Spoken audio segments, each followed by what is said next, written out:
This video is brought to you by Accra-Ghana.com, a website and project dedicated to the vibrant capital city of Ghana, Greater Accra, located on the west coast of Africa at the Gulf of Guinea. All right, so get this. We're diving into a story from Ghana, and you really got to hear this one. It's 5 a.m., sun's barely up, and these two guys, Kojo and Emmanuel, are out on the Accra-Tema Motorway, but not for a jog. They're fixing potholes. Wow. And not just any potholes. These are on a major highway, like a vital road in Ghana. You'd think they'd be heroes, right? Yeah, you'd think so. That's where things get interesting. We're going to unpack all this using a YouTube news report from Joy News. It's a Ghanaian news outlet. So right away, what jumps out is this clash between, individual initiative and the official systems. Yeah. It really raises these questions about, where do citizen-led efforts fit in, Exactly. And just to give you an idea how dedicated these guys were, the Accra-Tema Motorway is a super important road in Ghana. And from what I understand, potholes are a pretty big issue there. Yeah. So Kojo and Emmanuel were so fed up, they took matters into their own hands. Yeah, it's something you see in different ways around the world. Think about community gardens. They pop up in neglected areas because there aren't enough green spaces, or those neighborhood watch programs, They start because people want to feel safer. Right. So the report shows Kojo and Emmanuel working really hard, filling those potholes. They were actually making a difference, improving the road for everyone. Pretty impressive. Yeah. And then totally out of the blue, the Tema Police patrol shows up. Oh, wow. Yeah, and it's like that scene in a movie where everything goes silent and, something's about to go down. I know exactly what you mean. The thing is, the report doesn't give us the police's side of the story, but we see the volunteers' reactions, and they're really disappointed. It makes you think about how much people put themselves out there, They want to improve things, and then they hit a roadblock. It can be really discouraging. You really feel for them, especially Kojo. He's even caught on camera saying he doesn't know if he'll come back after this. He just felt so deflated, Yeah, I get that. It's like, why bother? Right. It raises all these questions about how citizens and authorities interact, like when do they work together and when do things get complicated? It's a tough one for sure. Yeah. The story definitely highlights that tension. For sure. All right, so let's dive into why the police intervened in the first place. What are some possibilities? I mean, these guys were doing a good thing, right? Right. Well, one possibility is safety. Even something like filling potholes can be risky if it's not done the right way. There might be protocols or equipment or traffic considerations that they weren't aware of. Oh yeah, that makes sense. You wouldn't want someone getting hurt or causing an accident because they didn't know what they were doing. Exactly. Yeah. And then there's the question of liability. If something did go wrong, who would be held responsible? The police might have been worried about legal issues, especially since the volunteers weren't officially representing anyone or anything. So it's not necessarily that the police were being mean or anything. They might have just been following the rules. Yeah, it's like this tension you see in a lot of societies. We want people to be engaged in their communities, but we also need rules and structure. And sometimes those two things clash. It's tricky. The report also mentions that Kojo and Emmanuel used their own materials. They weren't asking for money from the government or anything. They just wanted to make a difference. Which is pretty amazing. It shows how much they cared. But it also makes you wonder about the systems in place for dealing with these issues. Are there official ways to report potholes? Are there programs to help people get involved in fixing them?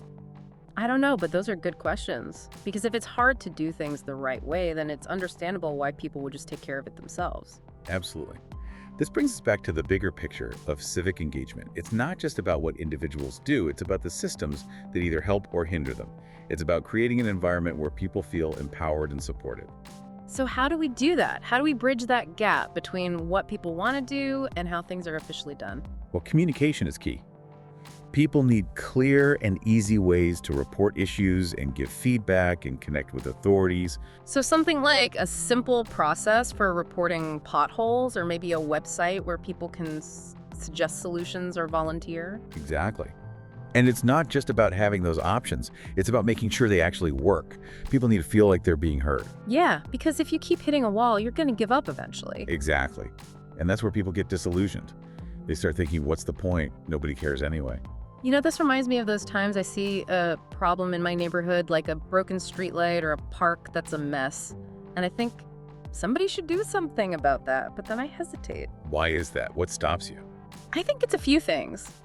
Partly, I just don't know where to start. Who do you even call? Is there a special department for that? And then there's this feeling like, am I overstepping? Am I bothering someone? I think a lot of people feel that way. We don't always realize how much power we have to make a difference. And then there's just time and resources, you know. Everyone's busy and dealing with these problems can seem overwhelming. It's easier to just hope someone else will take care of it. Right. So another key part of civic engagement is support. People need to feel like they're not alone, that there are resources and structures to help them. So things like community groups that teach people how to make change happen, or maybe even small grants to help with projects. Exactly. And it's not just about money, it's about information and connections and even just encouragement. So it seems like building a culture of civic engagement is a big task. It takes changes in both how people think and how things are set up. Exactly. It's an ongoing conversation between people and those in charge, between what individuals want and what's good for everyone. This story from Ghana, with all its twists and turns, has really brought up a lot, hasn't it? It has. It's amazing how something that seems small and local can actually reveal bigger truths and make us think about how we want our communities to work.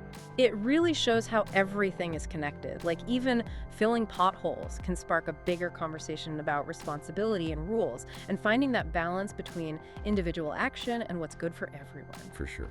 And it reminds us that these aren't just ideas, they affect real people like Kojo and Emmanuel. Yeah, and speaking of those guys, I'm still thinking about how they reacted when the police told them to stop, especially Emmanuel. He makes this passionate speech almost like he's talking to the whole country. He's basically saying, hey, we're just trying to help. We want to make things better for everybody. It's sad, but it's also really inspiring. Absolutely. It shows how much he cares about his community. And it reminds us that we need to recognize and appreciate those efforts, even when they're not done in the usual way. It's easy to get caught up in the rules and regulations and forget about that basic human desire to do some good. What if instead of shutting these initiatives down, we tried to find a way to channel that energy and make it work for everyone? That's a great point. It challenges us to be creative and think about how we can make civic engagement more inclusive and flexible. Maybe there could be a way to fast-track permits for small community projects, or maybe someone in the local government could be in charge of helping people navigate the system. That's a great idea. Imagine having someone whose job it is to connect people with the resources and support they need. It's about working together instead of against each other. It's about realizing that civic engagement can happen in all kinds of ways, from random acts of kindness to organized groups to changing the rules from within. This deep dive has given us a lot to think about, hasn't it? We started with two guys filling potholes in Ghana, and now we're talking about all these big ideas about citizenship and bureaucracy and how to make change happen. It shows how powerful storytelling can be. Even something small can start these bigger conversations and make us question what we think we know. All right, so as we wrap up, I want to leave you with this question. What kind of impact do you want to make in your community? What steps can you take, big or small, to make that happen? Maybe it's something as simple as picking up trash in your neighborhood or volunteering somewhere. Or maybe it's something bigger, like starting a community garden or pushing for a new park or even running for office. There are so many possibilities. The important thing is to remember that you have the power to make a difference. Your voice matters, your actions matter. And when we all work together, we can create communities that are stronger and more vibrant and more representative of what we believe in. So go out there, make a difference, and let's keep this conversation going, because together we can build a world where everyone feels empowered to contribute and where the power of collective action can really shine. Well said. I couldn't agree more. It's tough, right? Yeah. Like you're trying to be proactive, make things better, and then someone tells you to stop. It can really make you question if it's even worth it, you know? Yeah, and it makes you think about the whole relationship between everyday people and the authorities. Like, when is it okay to take action, and when is it seen as overstepping? It's a tricky balance for sure, and this story really brings that to light. So I know you're probably thinking, why did the police even get involved? Weren't those guys doing something good? And those are good questions, but remember, the report doesn't show us what the police were thinking. We only get the volunteers' side of things. Right. So what are some reasons the police might have stepped in? Well, one possibility is safety. I mean, even something that seems simple, like filling potholes, can be dangerous if you don't do it right.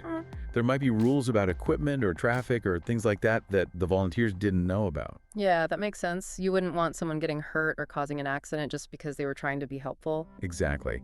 And then there's the issue of liability. Like if something did go wrong, who would be responsible? The police might have been worried about legal stuff. especially because the volunteers weren't part of any official group or anything. So it's not necessarily that the police were being jerks or anything. They might have just been doing their job. It shows this conflict that exists in a lot of places. On one hand, we want people to be involved in their communities, but on the other hand, we need order and rules. And sometimes those things clash. It's a tough one, for sure. You know, it's interesting that the report mentions that Kojo and Emmanuel used their own materials and tools. They weren't asking for money or help from the government. They just wanted to fix the problem. Which is pretty awesome. It really shows how much they cared. But it also makes you wonder about the systems that are already in place.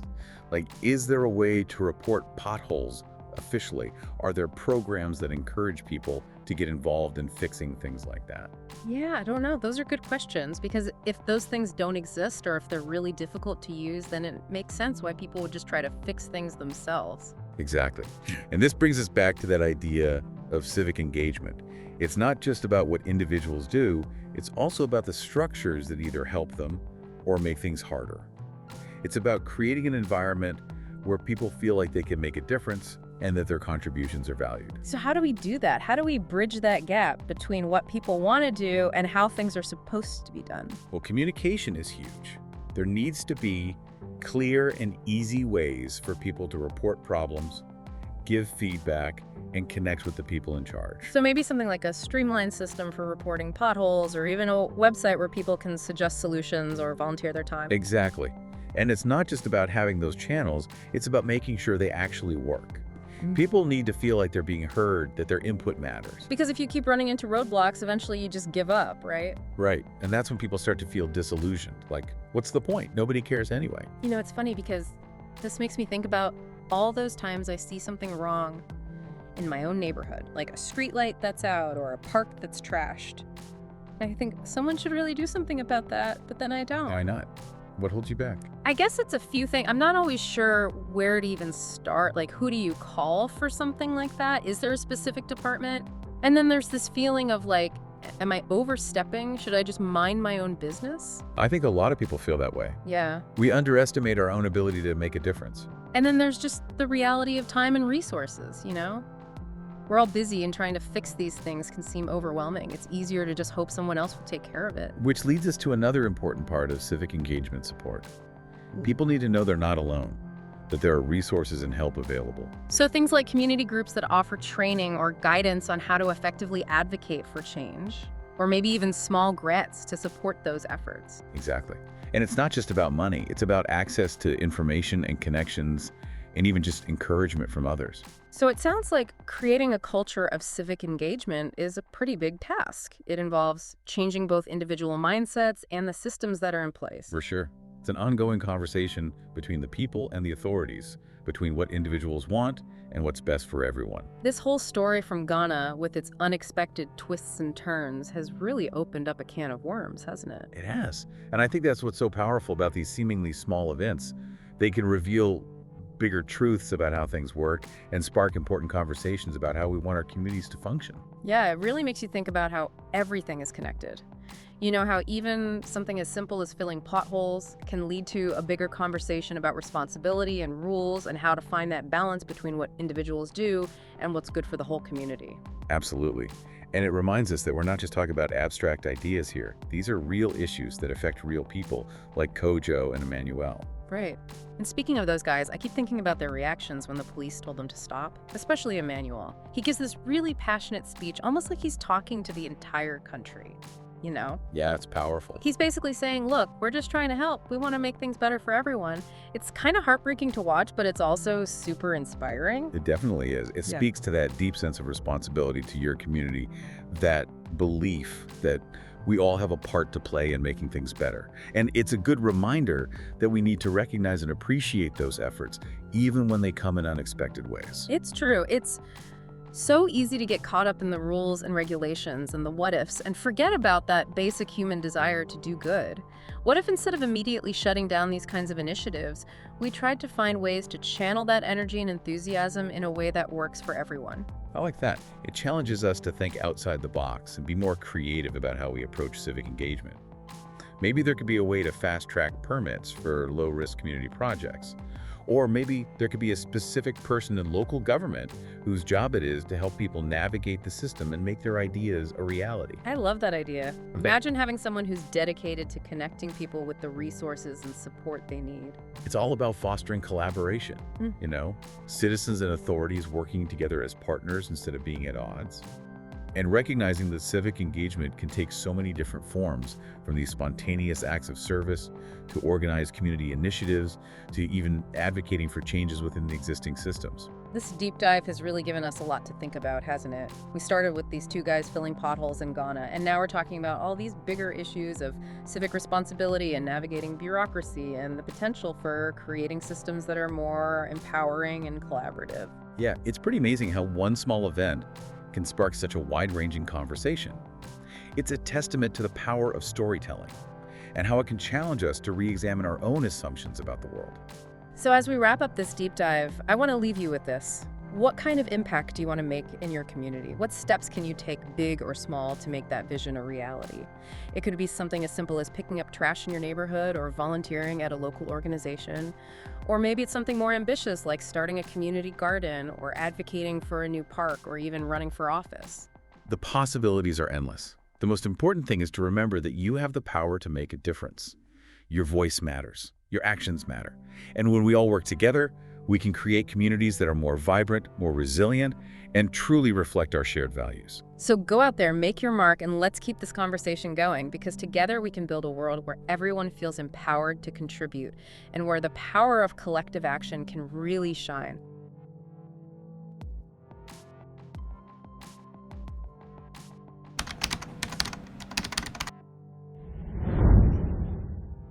This video is brought to you by Accra-Ghana.com, a website and project dedicated to the vibrant capital city of Ghana, Greater Accra, located on the west coast of Africa at the Gulf of Guinea.